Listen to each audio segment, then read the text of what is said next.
Bonjour à tous, bienvenue dans ce premier épisode des Daily Recap, une série de vidéos où je vais vous présenter et commenter mes séances. Donc là on est sur ma dernière séance upper. Sur ce cycle en premier exercice j'ai des dips slingshot. Donc là on voit la dernière rep de montée en gamme à 160 kg. Et le problème que j'ai sur cet exercice en général c'est que j'ai énormément de mal à rebondir dans le... Attends, je suis sur la vidéo. Ouais. Ok. Le problème que j'ai sur cette variante c'est que j'ai énormément de mal à rebondir dans le slingshot. L'intérêt en fait c'est que puisque le slingshot ça va juste simuler le fait d'avoir une énergie élastique de zinzin. C'est bien de réussir à rebondir dedans pour prendre de la vitesse et tout. Et là, c'était peut-être la première fois, je pense, que sur une rep assez proche de mon 1RM, j'arrivais bien à avoir cette dynamique de rebond sur la négative. Là, on voit qu'à 160, ça monte très très rapidement. Ouais. Là, c'est mon 3RM de base, je crois. Enfin, plus après cette séance, mais de base, c'était mon 3RM. Et là, on voit que ça monte vraiment comme... si on regarde la rep, voilà, ça monte comme un 5-6 RM minimum. J'ai pas réussi à maintenir cette dynamique sur les séries de travail, malheureusement. Mais c'est encourageant pour la suite si je vois comment monter en gamme, j'arrive de mieux en mieux à être à l'aise avec cet effet de rebond en fait, avec des poids plus lourds.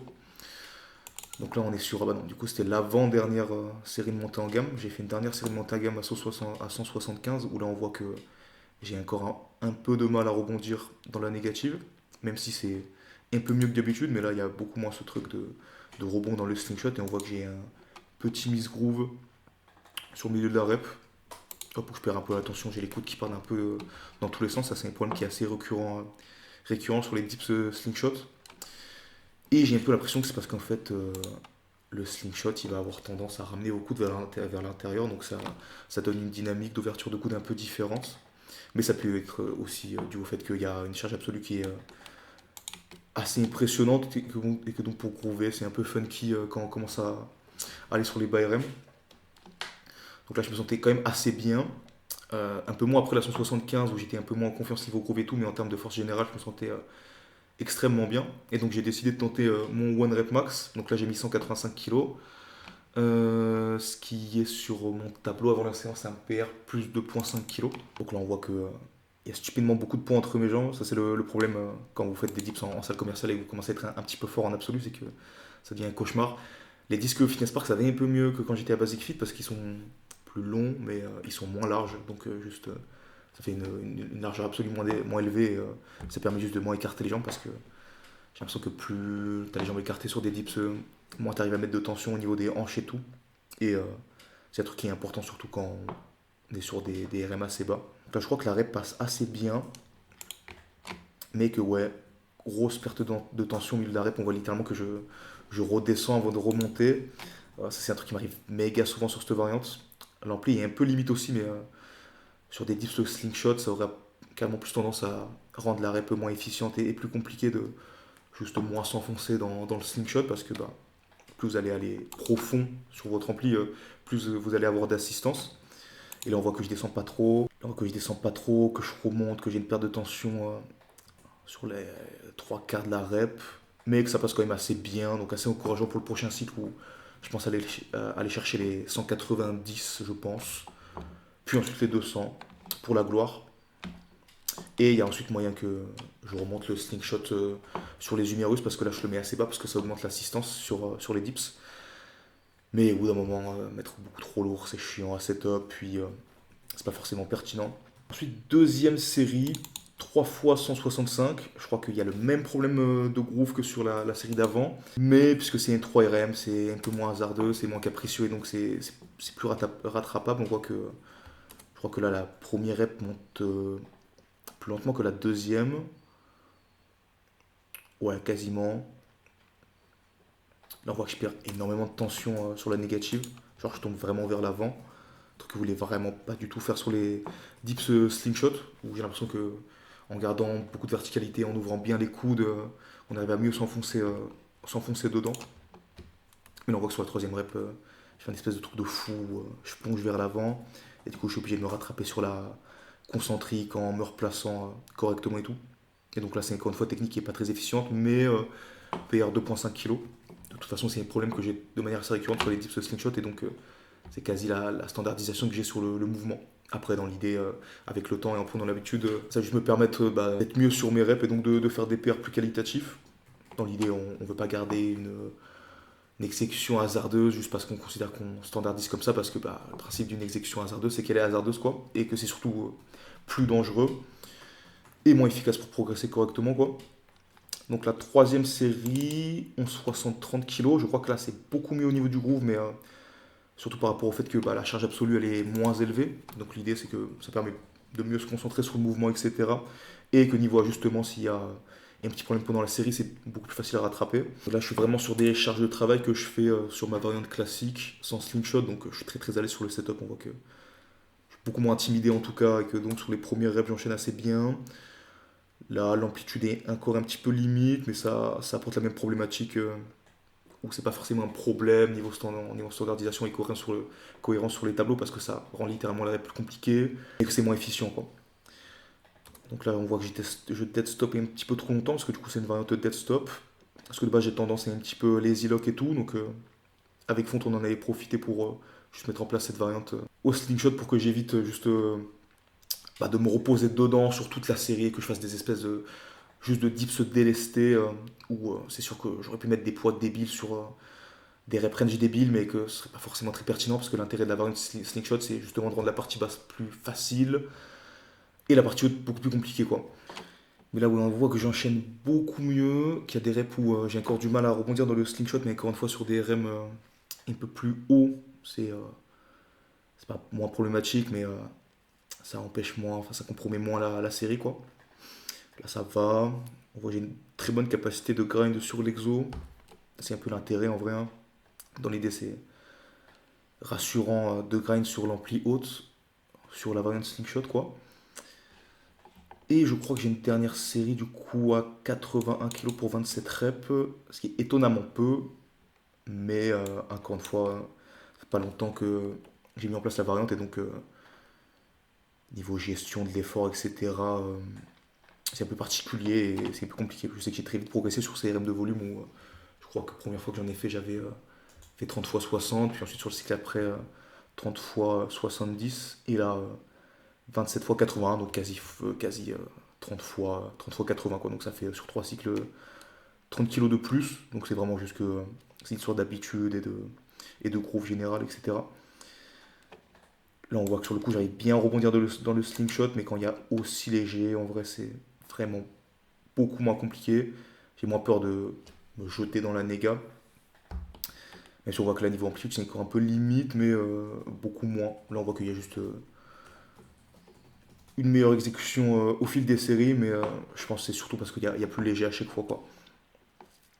Là où on voit que j'enchaîne bien. Cette dernière rep elle est bien grind. Et ça je crois du coup c'est un PR encore une fois plus 5 kilos je crois. Parce que j'avais 76 pour 30 reps. Et ensuite là j'ai fait 81 kilos pour 27 reps. Donc PR haut de marge en gros, slash prise de données sur le RM. Après ça j'ai testé des dips close grip. Donc en gros juste très très resserré avec les coudes fermés. Là c'était juste pour tester la variante, je pense pas la mettre dans ce cycle, plutôt dans mon cycle dips raw. Donc là je crois sur la première série je pars trop près de la box, donc je suis quand même obligé de me remettre dessus et aller plus loin sur la station.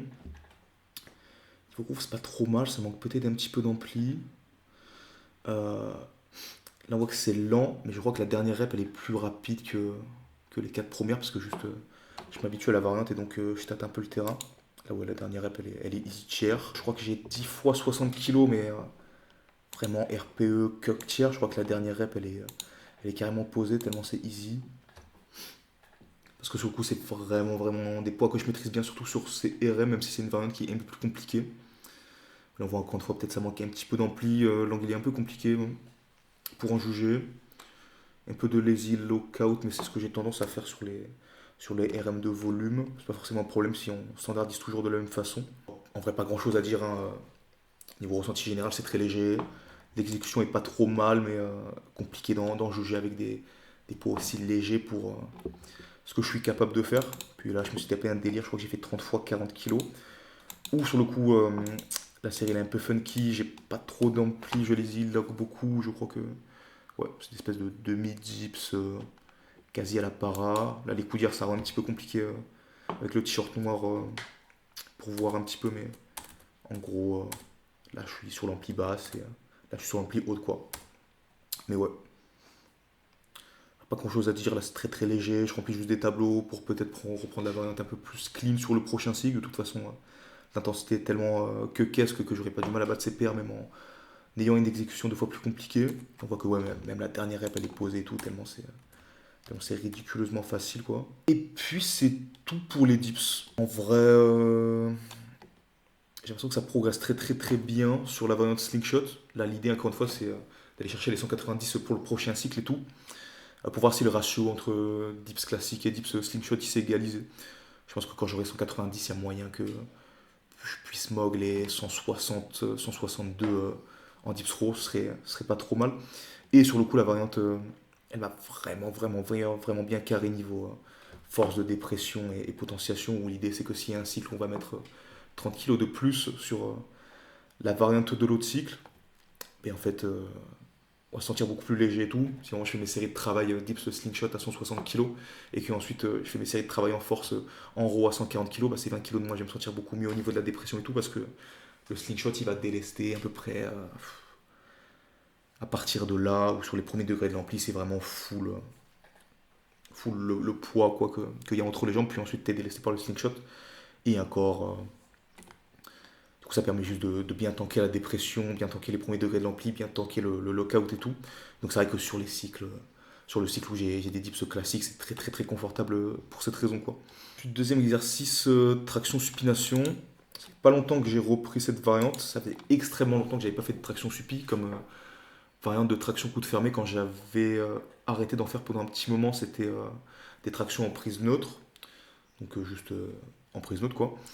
Mais coude fermé aussi où je m'étais arrêté à 92,5 kg. Donc là, je savais qu'en reprenant les tractions supi avec mes tableaux poussiéreux, ce serait assez facile de travailler avec une intensité assez basse et tout, en battant quand même des PR. Donc l'idée là, c'était sur les débuts de cycle, avec la variante d'y aller un peu tranquille, de battre des PR tranquille, d'essayer de reprendre le groove, etc. On voit que là, j'ai encore un petit peu du mal, que l'exécution, elle est très très très funky. Là, il y a 50 kg en montée en gamme. Ça monte très facilement et j'ai une exécution qui est dégueulasse. J'ai les poids qui partent, enfin, j'ai les jambes qui partent en avant et tout. J'ai une espèce de trajectoire étrange, une espèce de trajectoire bizarre où j'essaie d'être circulaire, mais c'est un peu maladroit et hasardeux. Et j'ai ça sur toutes les séries de traction supi parce que j'ai énormément de mal. J'avais aussi ce problème-là sur les tractions prise note, mais j'avais pas trop fait gaffe. L'idée, encore une fois, c'est que si vous grouvez toujours aussi mal un exo, et bah, vous allez standardiser avec cette mauvaise exécution et donc vous n'allez pas forcément avoir de problème pour surcharger. Mais qu'à côté, bah, si c'est hasardeux et que vous pouvez mettre plus lourd en ayant une meilleure exécution, bah, autant taffer sa technique et avoir une technique plus efficiente, vous serez toujours plus confortable et l'exo sera moins chiant et éprouvant en tout cas.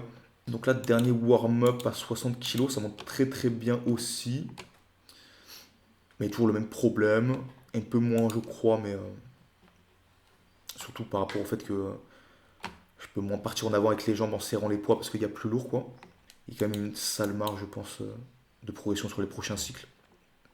Moi, je suis pas du tout habitué sur la variante supi là au one rep max, puisque ça fait quand même un bail que j'ai arrêté de faire des tractions tout court pour me concentrer plus sur des variantes de tirage à la machine et de rowing. Et je sens que ça m'a bien aidé niveau juste force brute de dos et que là en reprenant les tractions, c'est juste une question d'habitude avant que ce soit assez prometteur en tout cas. Donc la première série effective, 4 fois 60 kg. Donc là ça du coup c'est un PR plus 2,5 kg en gros sur ce cycle j'ai à chaque fois fait des PR 2,5 kg et je vais faire ça jusqu'à que je reprenne de l'intensité parce que ben, en gros ça me fait 10 kg de plus par cycle si je rajoute 2,5 à chaque séance et donc il y a bien un moment où je ne pourrais pas progresser à l'infini en étant sur des RPE aussi bas. Donc là on voit que ça passe assez bien. J'enchaîne les trois premières reps, je prends un petit rest pause sur la troisième, puis ensuite j'enchaîne la quatrième avec je pense 3-4 reps dans le tank en tout cas. Donc là c'est vraiment pas un 4 RM. Mais puisque c'est un PR et que dans tous les cas je pourrais pas augmenter les points à l'infini sans que je sois sur des séries à l'échec ou proche de l'échec, bah autant être à l'aise, t'as fait sa technique et tout. Même si là, bon, ça reste quand même assez moche tant que je fais pas trop gaffe, mais ça va s'améliorer avec le temps en tout cas. Donc la série à 50 kilos, j'ai pas de nom sur la vidéo, je crois que c'est 6 fois 50 kilos. Donc là, ouais, même chose, ça monte très facilement, mais toujours ce même problème de trajectoire et de balancer avec les jambes. Alors que j'ai les hanches qui partent en arrière et tout, c'est un truc de fou. Mais ouais, encore une fois, ça passe assez facilement. Là, je prends un petit rest-pause. Et ouais, c'est vrai qu'il passe tranquille, mais encore une fois, technique très très très bof tir quoi. Je sens que les gains de force avec le tirage à la machine et le rowing, ça m'a bien bien aidé.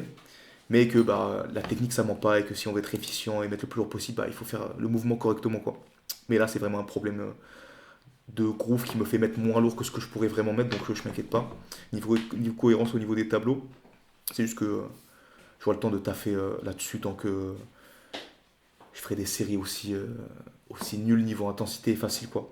Donc là pareil, là, c'est les dernières reps d'une série à 11 reps pour 40 kilos je crois. Donc là pareil aussi facile. Ça a l'air d'aller un peu mieux niveau groove, mais même réflexion pour les dips en fait. Hein, j'ai l'impression que c'est juste que quand il y a plus léger, c'est plus facile de groover correctement quand on a du mal. Là ouais ça passe assez facilement. Puis je crois que j'ai fait un finisher à 20 kilos pour une vingtaine de reps. Non à 10 kilos pour une vingtaine de reps.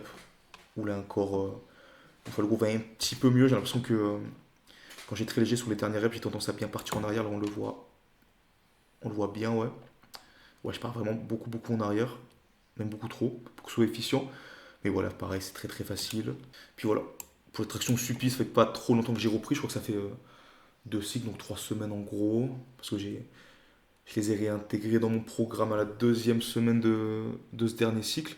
Enfin, de ce cycle-là. Mais ça va déjà un petit peu mieux. Si je peux mettre peut-être un clip, si j'en retrouve. De la première fois que j'en ai refait, c'était vraiment pire que ça. Même si là, ça a l'air vraiment, vraiment bof. Ça va déjà un petit peu mieux. Mais ouais, je sens que j'ai vraiment une grosse, grosse marge niveau force et tout. Mais que c'est surtout une sorte de groove et d'aise. Surtout sur les bas RM, quoi.